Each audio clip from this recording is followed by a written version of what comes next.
Não existem caminhos fáceis e Deus não despreza as experiências. Os caminhos sempre serão difíceis. Os caminhos fáceis são para os medíocres. As rotas complicadas são para os sábios. Porque os sábios descomplicam o complicado. Tem alguém sábio aqui nesta manhã? Deus me dá uma igreja maravilhosa como esta que Sérgio disse, o nosso pastor. É porque nesta igreja eu só sou pastor. Eu não sou apóstolo, não sou bispo, não sou arcanjo. Só sou pastor. Eu amo o ser pastor. Quando alguém se dirige a mim, oi pastor Renê, é tão gostoso. Essa questão do ser pastor, Deus disse que Ele vai prosperar o fruto do nosso penoso trabalho. Não tem nada melhor do que você ser devolvido, de você chegar diante de uma pessoa e ser abordado. O culto ele me chama de pastor Renê. Pastor Renê é o seguinte, pastor Renê, eu tenho uma coisa para falar para o senhor, pastor Renê. Então ele é uma pessoa interessante. Ele diz, eu não acostumo com a ideia do senhor ser apóstolo. E só me chama de pastor. Ludmila Ferber, em público, só me chama de apóstolo. Nos bastidores, pastor. Pastor Renê. Pastor Renê, o senhor falou hoje que entrou no meu pâncreas. Pastor Renê. Ela é dramática, né?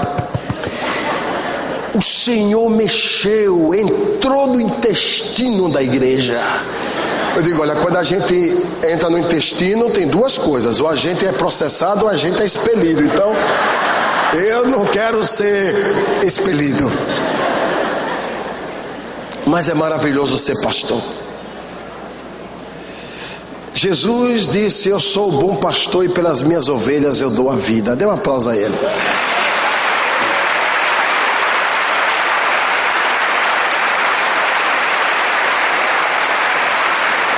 Ele não deu a vida como apóstolo, porque ele é o apóstolo dos apóstolos, ele é o bispo das nossas almas, mas ele é o pastor dos pastores. Ele disse que ele abre a porta para que as ovelhas saiam enquanto pastagem. E ele nos protege do devorador. E depois ele diz, no mesmo capítulo, o ladrão vem senão para roubar, matar e destruir, mas eu vim para te dar vida, e vida em abundância. Então o pastor é um transferidor de vida. Por onde você passa, você transfere vida. Eu queria que você colocasse a mão no ombro do seu irmão e orasse por ele agora. Vamos assumir um cajado e vamos orar por essas pessoas e pedir a Deus que manifeste a bênção dele, a graça dele sobre a nossa vida. Espírito Santo maravilhoso,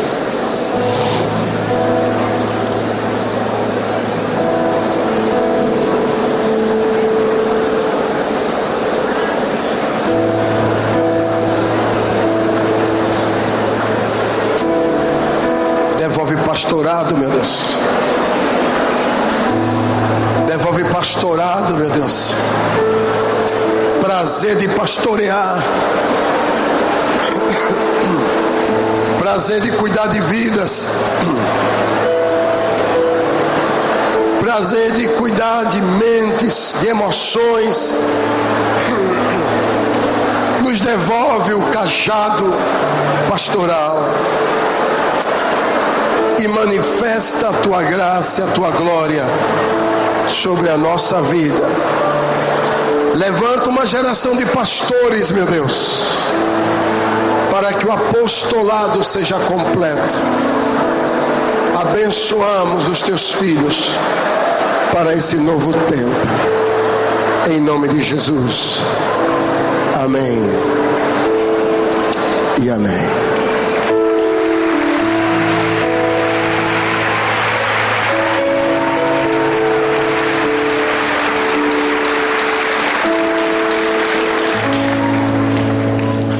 que você quer de Deus?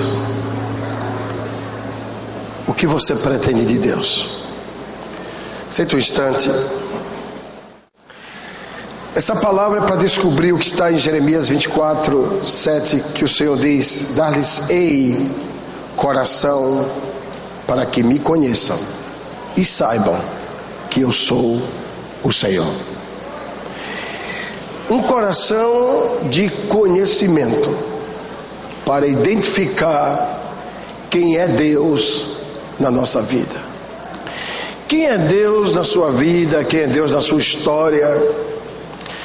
Eu vou lhe dar um coração só para me conhecer. Então a gente pode ter muitos modelos de coração. Esses dias você está recebendo a sério o coração de honra, para você mergulhar na Gênesis da honra. Mas o nosso coração é enganoso mais que todas as coisas, e ele é extremamente corrupto. Me assusta Deus afirmar que o coração é desesperadamente corrupto. Como eu posso olhar para esses meus 12, para esta igreja, esses homens e mulheres de Deus que aqui estão, e crer que há uma probabilidade de alguém aqui ter um coração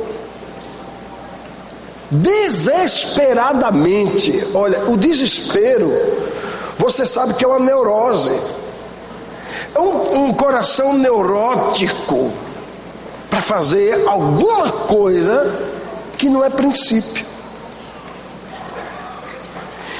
para ir na direção de outrem ou na direção de outro com desonra. Existem esses tipos de coração? Existem. A Bíblia diz que as pessoas podem ter essa facilidade de entrarem nesse desespero de corrupção.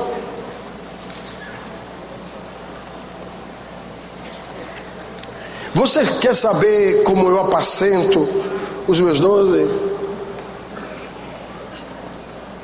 Com cajado e vara. E eles nunca ficam tristes quando apanham. Me agradecem. Aqui não tem melzinho, não tem troca de fralda para adultos. Aqueles que são maduros recebem tratamento como pessoas maduras. Aqueles que são recém-chegados, a gente chega e a gente apacenta. O Márcio Valadão disse: Renê, você é um general. Eu fico olhando você, Renê. Você é um general. E quando eu olho assim para você, eu agradeço muito a Deus pela sua vida.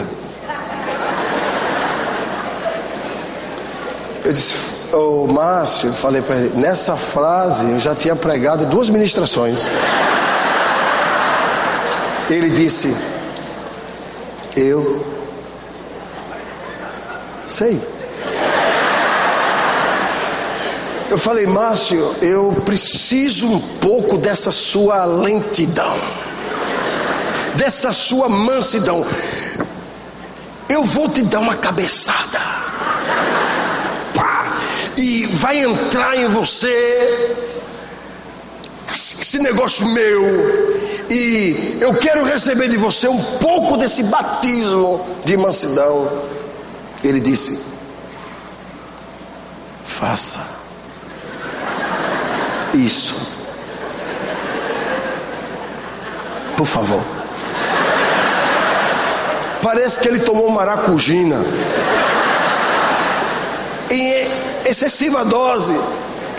Ele disse, Renê, como é que você trata os seus 12? Já sou eu falando para adiantar. E como é que o senhor trata os seus 12? Eu disse, eu trato os meus 12 assim. Eu tenho alguns na equipe que eu tenho que ter habilidade com eles, porque eles são terríveis. Eu tenho outros que eu sou mais desarmado com eles. E eu tenho outros que eu tenho que ser extremamente paciente com eles. Você é paciente? Sou paciente, até demais, mais do que a minha esposa. Eu invisto numa pessoa incansavelmente, ela tropeça quantas vezes for necessário, até que elas sejam formadas, eu insisto com elas. Nunca perdi um 12. Apóstolo, não diga isso que pode vir um contra-ataque, problema dele. Ele que vai ficar sem mim.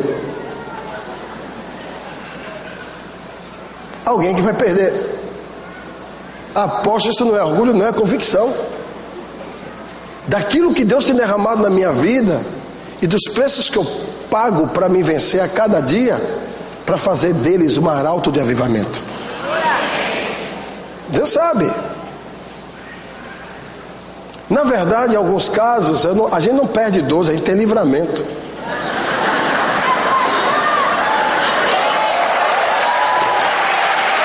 Eu me pergunto até hoje, como foi que Jesus aguentou um Judas tanto tempo na equipe?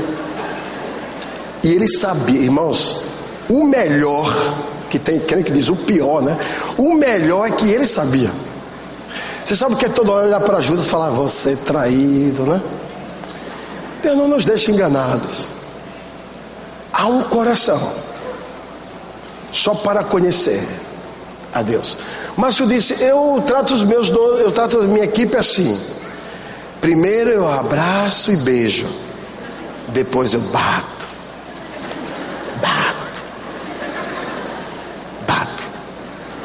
Depois eu beijo. Como a referência é a primeira e a última, eles esquecem que apanharam. É nada. Dou é sempre dou em qualquer lugar. Beijo é sempre beijo em qualquer lugar. Na hora de beijar, abraçar, de a gente se relacionar, tem isso. Na hora da disciplina, cajado e vara. Não existe um pastor mais perfeito do que Jesus. Ele é um modelo do pastor perfeito. E ele batia. Se eu fizesse o que Jesus fez de entrar no templo, dar uma surra em todo mundo, com certeza alguns não viriam no próximo culto.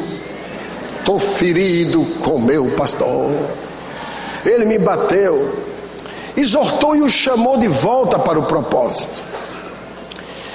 Deus disse, eu vou lhes dar um coração para vocês me conhecerem. Quantos querem esse coração? Não, eu não entendi. Quantos desejam um coração só para conhecer a Deus? Olha se isso é verdade. Dá-lhes coração para me conhecerem e saberem que eu sou o Senhor. Quem deseja isso? Porque o meu coração, com os meus conhecimentos, com os meus conteúdos, não vão revelar o caráter de Deus na minha vida. Não vão ter a percepção correta de quem é Deus na minha vida. Então Deus vai me dar um coração para que eu lhe conheça. Para que eu quero conhecer a Deus? Ó, profundidade das riquezas, tanto do conhecimento como da sabedoria de Deus. Quão insondáveis são os seus caminhos, inescrutáveis os seus juízos. Quem jamais conheceu a mente do Senhor? Quem foi o seu conselheiro para lhe dar alguma coisa, para que dele receba? Porque dele, para ele e por ele são todas as coisas. Glórias a ele eternamente. Amém. Alguém aqui está vivo que pode celebrar? Então, quem jamais conheceu a mente de Deus? Quem conheceu a mente de Deus? Romanos Romanos 11, 33 a 36. Obrigado, viu, irmão? Está esperto. Então o que a gente precisa é descobrir o que Deus deseja de mim, para que eu possa devolver para Ele o conhecimento da sua mente, do seu coração, e Ele gesta em nós uma alma que denuncie quem Ele é, uma alma que abra as perspectivas de quem Deus é para mim, e que a gente comece a raciocinar por um princípio que possam entender melhor, porque há um decreto bíblico: os meus caminhos não são os teus caminhos, os meus pensamentos não são os teus pensamentos. Então existe um caminho, existe um pensamento, existe uma natureza, existe um raciocínio extremamente diferente do que eu penso e do que Deus é. Tem gente que tem o seu próprio Deus conceituado, que para Deus Ele é exatamente o que você pensa que é, e me desculpa lhe frustrar, Deus não tem nada a ver com o que você pensa, Ele é o que Ele pensa dele mesmo. Se Deus fosse o que eu penso que Ele é, eu estaria trazendo Deus para a minha humanidade. Mas se eu entro na essência de descobrir quem Ele é, por quem Ele é, eu vou ter uma visão correta de quem é Deus na minha direção, para que eu não faça rotas absurdas, tolas, equivocadas, até em nome de Deus. Eu já fiz algumas coisas que me perdoe o que eu vou falar aqui, em nome de Jesus, me perdoe. Se seu evangelho tem perdão, me libere. Eu já desmenti alguns profetas que vieram na minha direção. Deus manda eu te dizer. Quando termino, eu digo: sinto muito, querido, foi a sua carne que falou, eu não aceito essa palavra, não vem de Deus, é mentira do diabo na sua boca. E a pessoa cala e vai embora. Tem pessoas que dizem: eu sonhei, Deus disse, Deus falou. Quando Deus disse: conte o sonho como se fosse um sonho, só como um sonho. Tem pessoas que pegam um sonho e fazem uma doutrina, e querem que as pessoas vivam os sonhos delas. Eu tive um sonho, Deus disse, quando eu nada falei, diz o Senhor, serão punidos, para que todos vejam. Então tem pessoas que emprestam o nome de Deus e tomam o nome do Senhor em vão. Deus disse, Deus falou. É muita irresponsabilidade, muita falta de temor quando alguém utiliza esse conhecimento e fala: Deus diz que você deve fazer isso, e começam a manipular pessoas utilizando o nome de Deus, quando a palavra, o decreto é: não tomareis o nome do vosso Deus em vão. Deus disse. Deus falou no livro de Isaías 43, 26: eu, o Senhor, quero que você desperte a minha memória de toda a promessa que eu fiz para a tua vida. Eu vou tomar a tua causa, eu vou pleitear a tua causa e eu vou estabelecer a tua vitória. Mas se eu te fiz alguma promessa, Isaías 43, 26, se eu te fiz alguma promessa, desperte a minha memória da promessa que eu te fiz. Se é que eu te fiz alguma promessa, então você precisa entender que todas as promessas que estão na Bíblia são de competência nossa. Digam amém. Porém, antes de cada promessa tem um compromisso. Existe uma caixinha no mercado chamada caixa de promessa. Alguém já viu isso? Que tal a gente escrever a caixa do compromisso?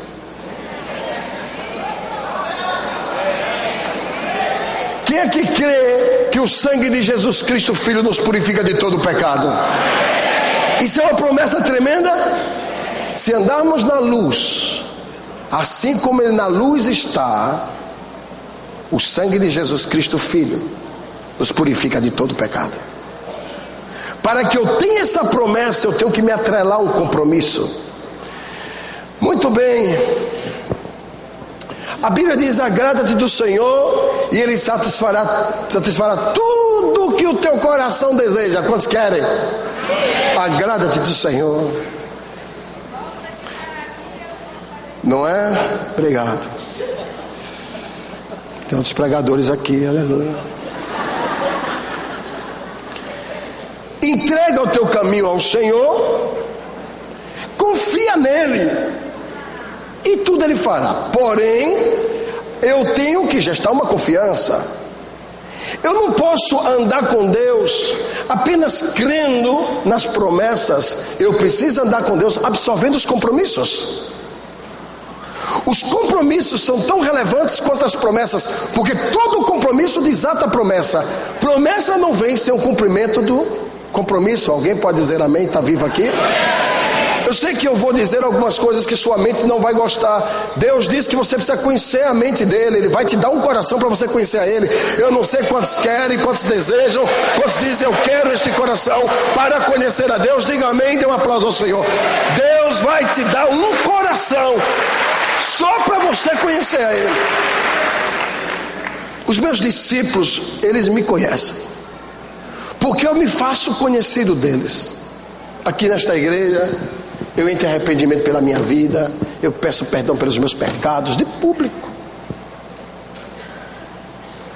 Faço isso em equipe, choro com a igreja, peço perdão pelas atrocidades. Ontem à noite, quando nós terminamos aquela ministração, o apóstolo entrou no gabinete e falou: Derry, preciso falar contigo. Eu disse: entra aí. Ele disse: aí Anselmo botou o rosto: quero falar. Eu disse: um minutinho. Falei: eu não quero ouvir nada sobre espinhos hoje. Aí Arão disse: podem entrar. Entraram os 12 e começaram a me ministrar. Me deram palavras de vida, me deram palavras de ânimo, fizeram declaração de amor, me abraçaram, me beijaram, choramos um bom tempo juntos. Eles dizendo que maravilha é ter ministério sem espinhos, sem abrolhos, sem cardos. Que bom é ter um líder que não nos espinha, que nos trata, que cuida de nós, do nosso caráter. E eu desarmado, e eles em volta da minha mesa, e cada um pegava a palavra e liberava, e começamos a entrar em oração, em arrependimento pela nação, pelos espinhos, pelos abrolhos, pelos cardos. E ali foi clamado: Deus, revela o teu coração a nós. Deus não pode revelar o coração dele a nós sem primeiro nos dar um coração para a direção dele. Então ele disse: eu vou lhes dar um coração para que me conheçam. Eu vou me fazer conhecido de vocês, eu vou me revelar a vocês, todas as minhas áreas, tudo que eu tenho e sou na minha essência, você vai me conhecer, assim como me revelei a Davi, que se tornou o homem segundo o meu coração, porque ele tinha o conhecimento, a essência do que eu produzia no meu coração para o coração dele. Então uma geração vai ter conhecimento, uma geração vai prescutar, vai entrar na presença de Deus, uma geração Deus vai revelar o coração dele. E eu não sei se você vai ser alcançado nisso, mas Deus vai te dar este coração para que o conheça. A Bíblia diz que ninguém conhece o coração, e de repente diz que ele vai me dar um coração para conhecer a ele. Então Deus está com um mistério aí, esse que eu te digo. Tem uma coisa muito maior. O reino de Deus é muito maior do que da sua casa para a igreja. O reino de Deus é muito maior do que da sua igreja para o shopping. O reino de Deus é muito maior do que a sua rota de casa para o trabalho, ou de casa para a sua faculdade, ou o que você faz na vida. O reino de Deus é maior que isso. O reino de Deus é uma revelação diária. Deus vai revelar a essência do reino dele. Para isso, alguém precisa ter o coração de Deus para receber tudo quanto Deus quer nos dizer e tudo quanto os princípios precisam ser plantados. Um dia Deus chegou para um homem chamado Caim. Eu não sei se os irmãos já ouviram falar nesse indivíduo. Caim, eu nunca vi nenhuma pessoa chamada Caim. É sério? Você já viu? Nem Judas. E olha que Jesus tinha outro Judas. Não traidor, Judas pessoa mesmo, não é? Tem um livro de Judas, um deles era irmão de Jesus, diz a história. Eu não vi nada. Mas o que a gente pode avaliar é que as pessoas não querem levar um estigma. Em Brasília, a camiseta mais vendida que virou bambambam é: sou de Brasília, mas sou honesto.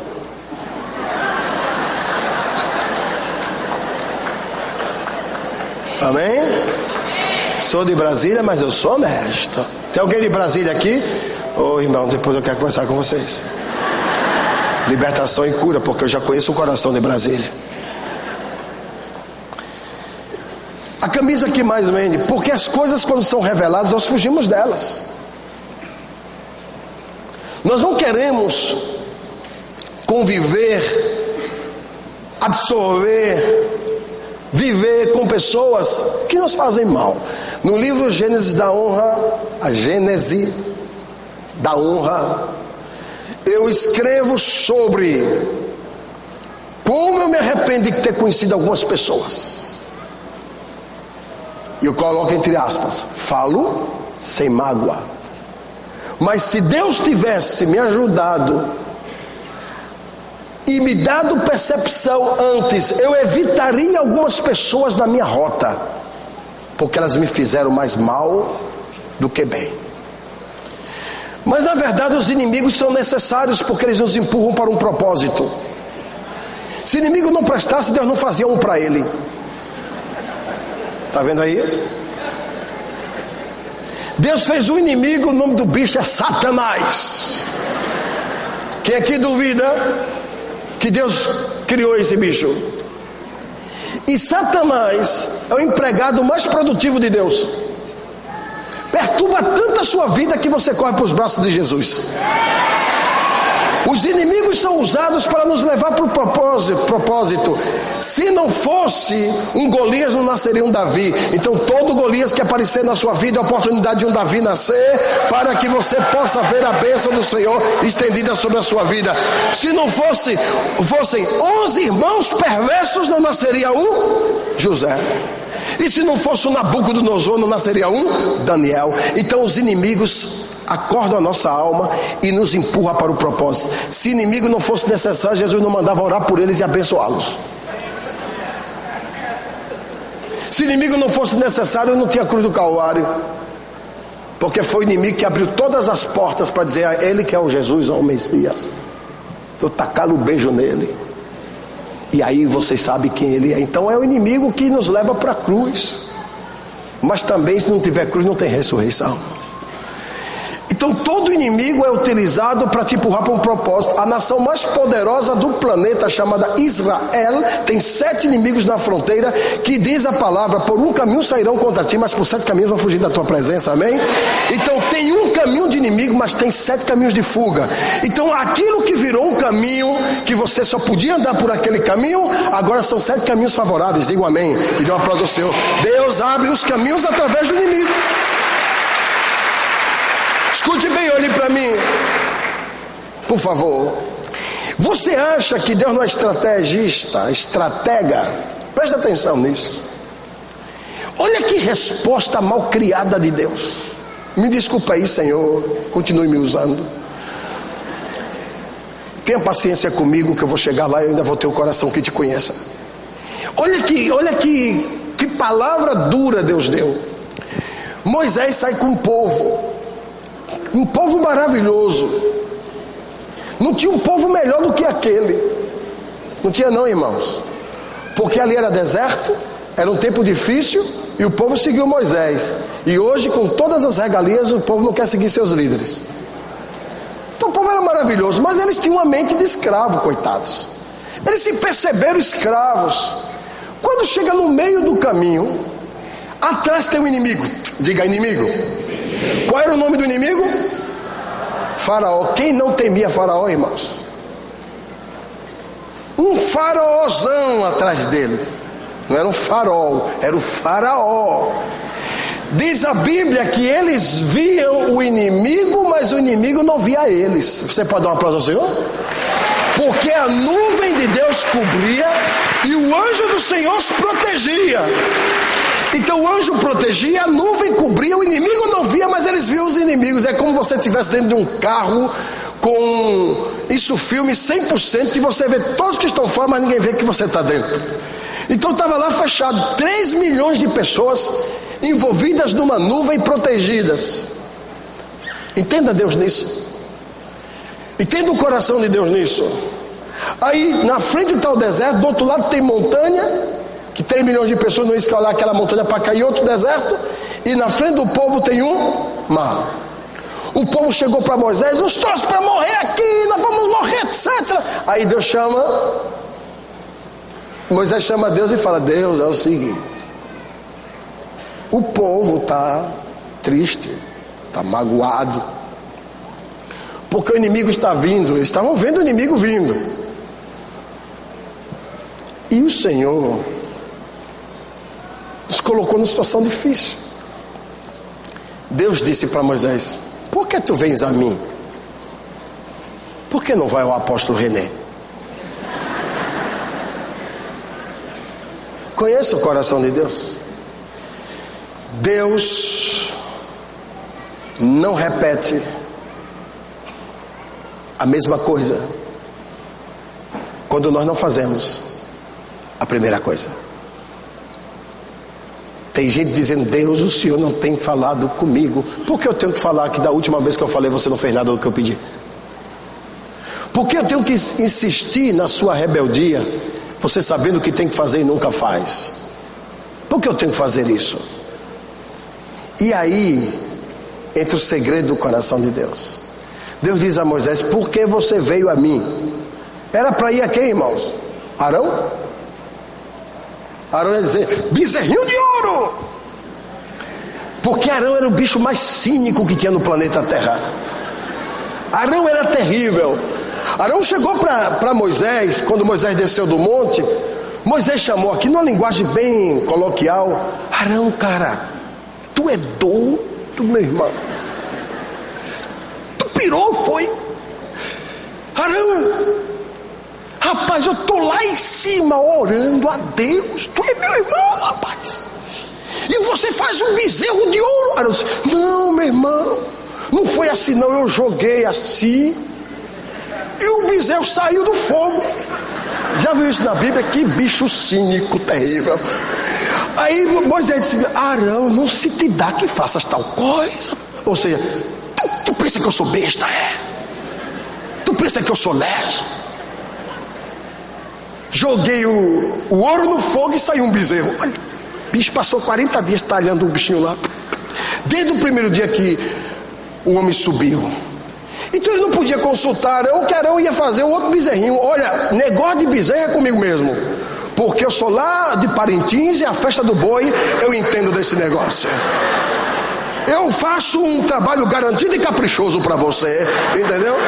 Quem não é daqui está voando, mas quem é daqui está entendendo que acabou o curral do boi e entrou a prisca do cordeiro, amém? Oh, Rei Maranaias.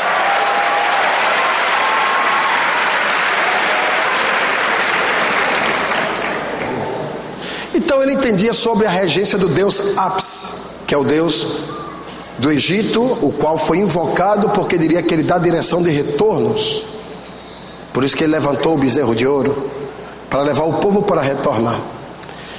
E Deus disse para ele: por que tu vens a mim? Eu acho que Moisés ficou olhando para ele assim: quer dizer que daqui para frente vai ser assim, é? Eu vou levar o povo, e toda vez que eu vier o Senhor, você vai falar: por que tu vens a mim? Não vou a ti não. Eu vou parar. Tem que ir ao Senhor. Mas Deus disse: eu disse para você que você ande, que você marche. Agora me diga, irmãos, você marcharia? Você diz: Senhor Deus Todo-Poderoso, Criador dos céus e da terra, aleluia. O senhor poderia traduzir isso em palavras? Moisés, hoje, infelizmente, idolatrado no judaísmo,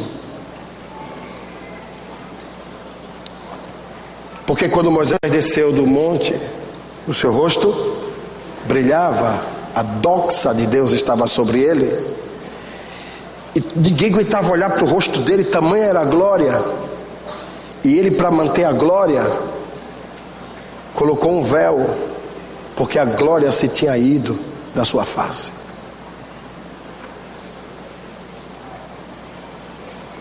Como alguns de nós, que as pessoas olham e falam assim: a unção se foi. Então às vezes a glória se vai da nossa vida e a gente coloca um véu.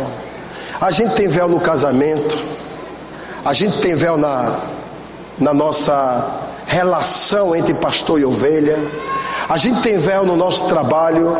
A gente que não tem mais aquilo que a gente tinha, a gente coloca um véu para que ninguém veja que não tem mais. Foi embora. Icabode, se foi a glória de Deus. E aí Moisés, para preservar o respeito, andava com um véu no rosto. Que bobagem. Quando um líder perde a unção, ele não pode perder a direção em Deus. Unção se renova, irmãos. Unção quebra jugo. Unção abre mente para ensino.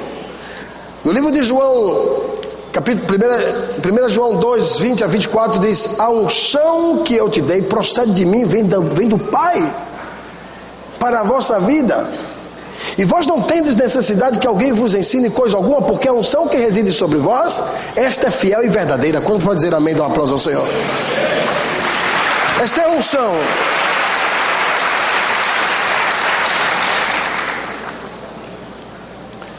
O que nós precisamos entender é que quando Moisés chegou diante do Senhor e Deus disse: marche, só tinha o mar na sua frente. Foi o que Moisés fez? Foi lá e tocou com a vara e abriu um caminho. Abriu um caminho. Faraó não sabia que Deus ia abrir um caminho para facilitar a chegada do povo na Terra Santa. Então os inimigos são usados para encurtarem os nossos caminhos.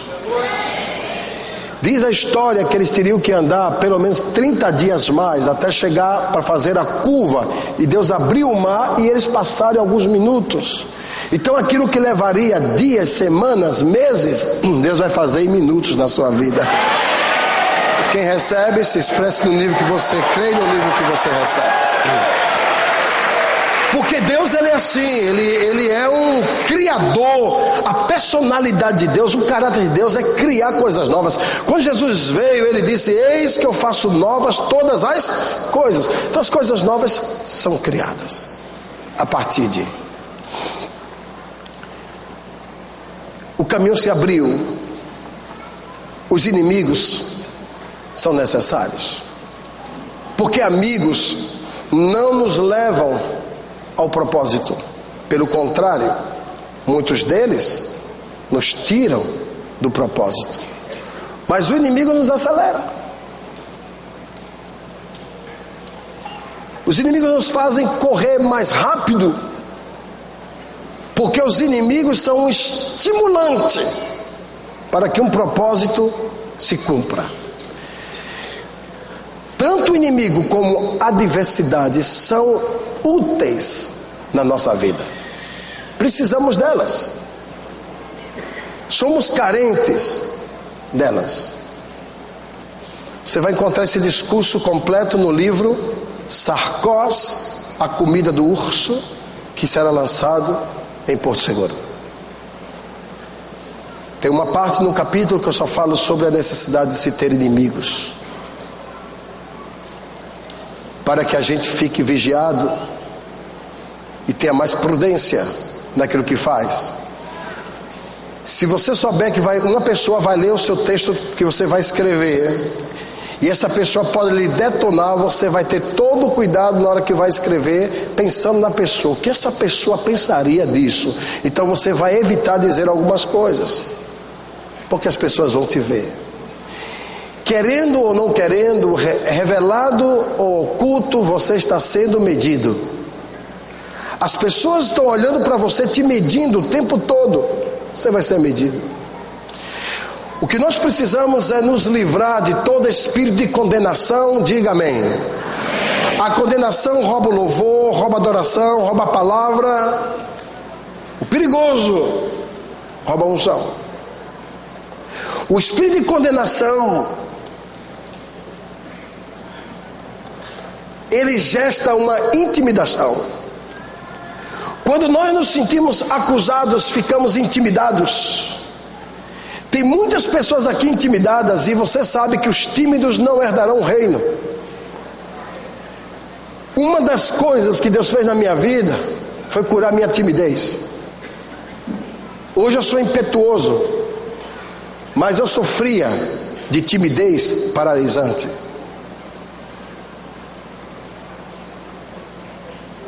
Eu tinha medo de autoridades. E como se não bastasse, eu fui para um quartel. Esse rapaz que está cantando aqui, está ali, fica em pé. Oficial do exército, formado na Academia Militar Agulhas Negras. Hoje ele comanda, é um dos comandantes de instrução de selva. Inclusive todas as pessoas que vêm a Manaus fazer instruções de selva, ele que é um dos instrutores, um dos mentores. Você não diz nada, caladinho ali, mas isso é perverso. Isso não é brincadeira, é militar. Pode sentar, soldado. Aquele é soldado, lá ele é militar. Depois nos bastidores, não me pegue. Bom, santo, casou virgem, adorador, homem de Deus, mas tem uma patente respeitada. Por onde ele passa no quartel, todo mundo levanta para bater continência para ele. Aqui é só um adorador. E a gente sabe que as coisas do reino se completam. Deus vai te usar de uma forma tão sobrenatural, que por onde você passar, o mundo espiritual vai recuar. O inimigo não vai te intimidar em nenhum dos seus caminhos. O Senhor te põe por cabeça e não por cauda, por cima e não por baixo, e Ele fará prosperar todas as obras das suas mãos. Digam amém e libere um grito de júbilo.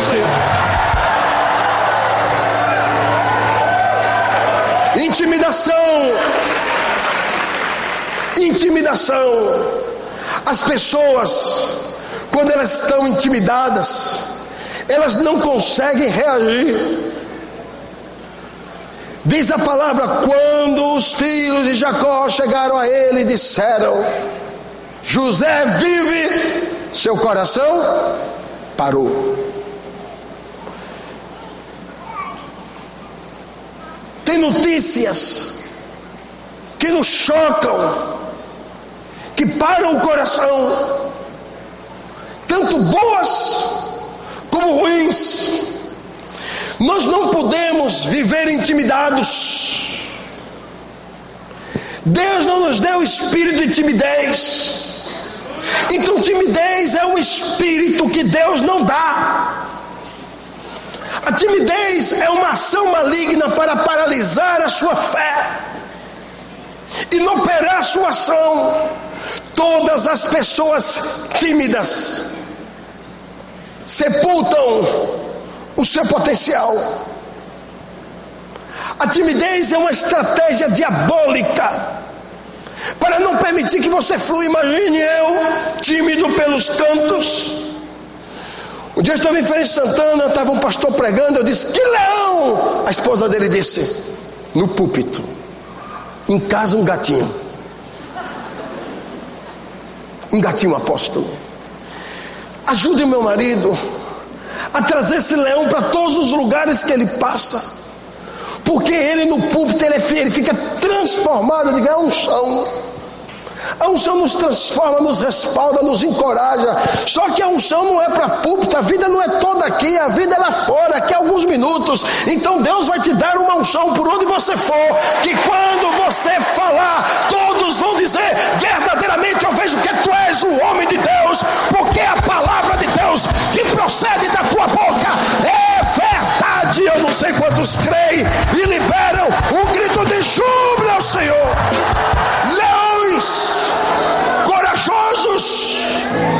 Um dia eu estava no encontro e Gilmar e Ana Márcia foram no meu quarto e bateram na porta e disseram: apóstolo, pastor Renê, tem muitos demônios aqui,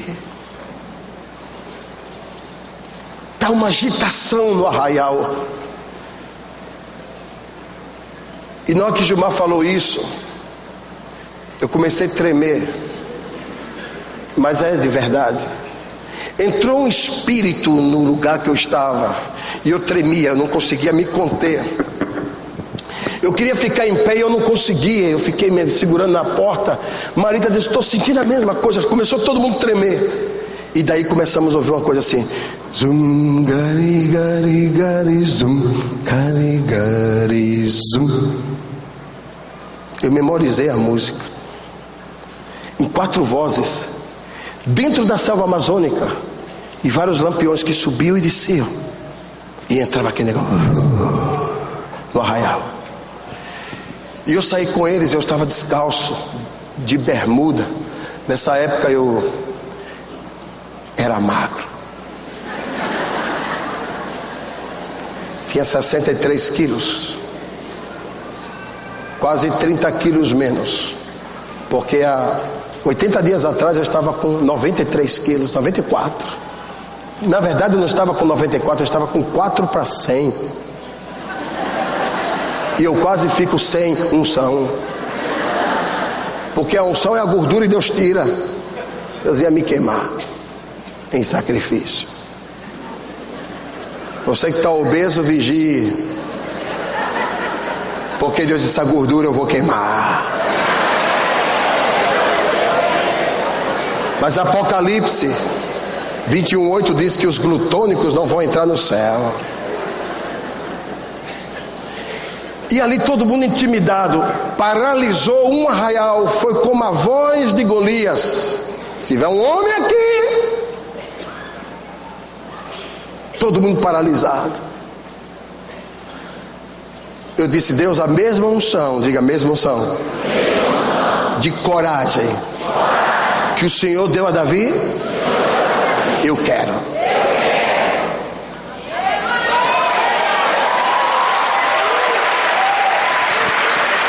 Davi treinou valentes que quando lutavam, eles matavam centenas de centenas de centenas. Quando terminavam de lutar, a arma grudava na mão. Queria pegar o despojo e não podia, porque a arma estava dentro da mão. E eu disse: a mesma unção que o Senhor deu a Davi, eu quero. E eu pulei uma cerca e o pessoal: não, pastor Renê. E eu entrei no mato e alguns vieram atrás de mim. Eu comecei a pisar em toco, não senti. Em espinhos, não senti. Varrei o mato, orando em línguas. E quando cheguei lá, tinha um professor que ia sacrificar um menino de 13 anos. E eu arranquei o menino do altar do diabo. Numa coragem sobrenatural, Deus vai nos ungir de uma forma sobrenatural para arrancarmos as vidas que estão no altar do diabo e trazermos de volta para o reino. Alguém aqui pode se expressar e se alegrar. É uma unção que vence a intimidação. Diga amém. você é filho porque você está intimidado. Diga à pessoa que está ao seu lado, dê um toque assim no ombro: perca a timidez. Diga: é um espírito que não vem de Deus. Quem conhece o coração de Deus aborta a timidez. Deus não nos deu espírito de medo, mas nos liberou o espírito de coragem. Então hoje vai entrar uma coragem sobrenatural. Você não vai ter medo de falar, de ministrar, de ensinar, de trazer a palavra profética, de estabelecer territórios novos. Meu Deus, será que alguém aqui está vivo e está entendendo o que o Senhor está dizendo? Nós não seremos paralisados na nossa chamada e na nossa unção. Diga: eu recebo.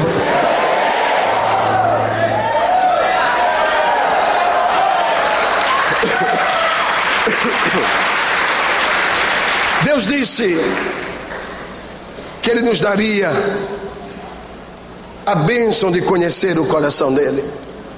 Porém, Provérbios 3, 8, 9 e 10, o Senhor diz que há um coração na direção dEle.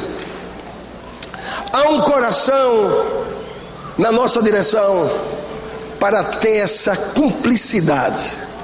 Meu coração é dele e o coração dele é meu. Eu sei que eu sou do meu amado, ele é meu. Eu o amo. Aquele que ama a Deus joga fora a timidez, aborta o medo.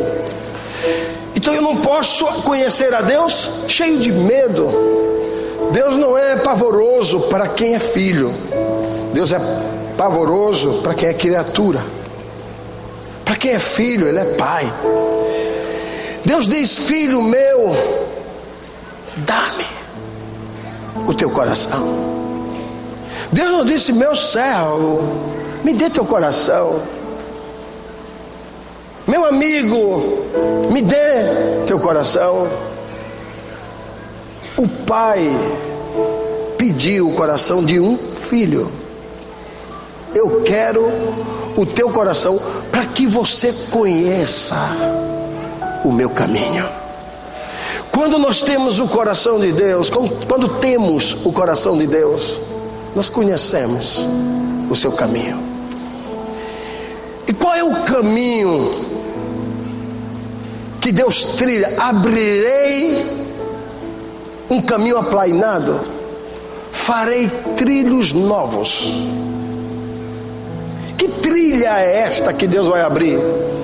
Chama-se Kalos, honra. Um caminho tomado de honra na direção da esposa, do esposo, dos filhos, dos discípulos, dos 12 e deles para com os seus mentores. O coração que Deus diz: vou lhes fazer conhecer, é um coração de honra, porque o capítulo 24 é uma revelação que será falada à noite, de figos bons e figos maus, que desonraram a Deus, e Judá foi levado em cativo. E diz: por causa da tua desonra, o meu povo foi colocado em cativeiro. E aí ele diz: agora eu vou dar para vocês o direito de vocês conhecerem o meu coração e vocês saberem quem eu sou. Quando Deus revela o coração para nós, que nos dá um coração de temor e de conhecimento na direção dele, nós perdemos essas essências do natural: medo, insegurança, perplexidade, juízo, julgamentos na direção das pessoas, e nós entramos com o coração sincero na presença dele, desvendando os mistérios do seu reino. Deus hoje quer nos entregar o Kalos do reino, que é exatamente essa essência de honra. Kalos é caminhar por rotas de honra. Todo lugar que você for, as pessoas que olharem para trás na sua direção vão dizer: ali vai um verdadeiro homem de Deus, um líder de Deus, uma mulher de Deus. Ali está o perfil de um líder aprovado. Hoje, a revelação do coração do Pai é fazer que você o conheça, e Deus vai te dar hoje o DNA dele. Fique em pé, por favor. Espírito Santo maravilhoso, nos ajude a conhecer o teu coração. O Senhor quem disse: eu lhes darei um coração que me conheça. Então nós queremos este coração. O Senhor disse para nós darmos o coração ao Senhor, o Senhor nos daria em troca o teu coração. Então nós queremos essa permuta, porque com certeza, se o Senhor me der o seu coração, eu vou saber o que fazer na terra. E se o Senhor tiver o meu coração, o Senhor tratará o meu coração, e o Senhor nunca vai deixar de saber o que fazer no céu e também na terra. Nos ajuda a entender e ter essa percepção de que coração do Senhor entra em trilhas de honra, no calor do reino. E nós queremos perceber esta verdade na nossa vida. Nós nos despimos de nós mesmos, nós nos humilhamos na tua presença, e nós te agradecemos por todas as adversidades que nos empurram para um propósito. E eu creio que o Senhor colocará na nossa direção um coração 100% aprovado. Todos que aqui estão, a partir de hoje, mais que antes, trilharão o calor do reino, o coração de honra, o caminho da honra. Isso é o que desejamos, é o que almejamos, em o nome de Jesus. Amém. Queria que você olhasse para essa pessoa que está ao seu lado e dissesse assim: coração de honra. Esse é o coração de Deus, e Ele está nos revelando a essência do seu coração. Diga: caminhos de honra eu quero. A partir de hoje, Deus vai abrir caminhos novos na sua vida. Amém? Isso é verdade? Dê um aplauso a Ele.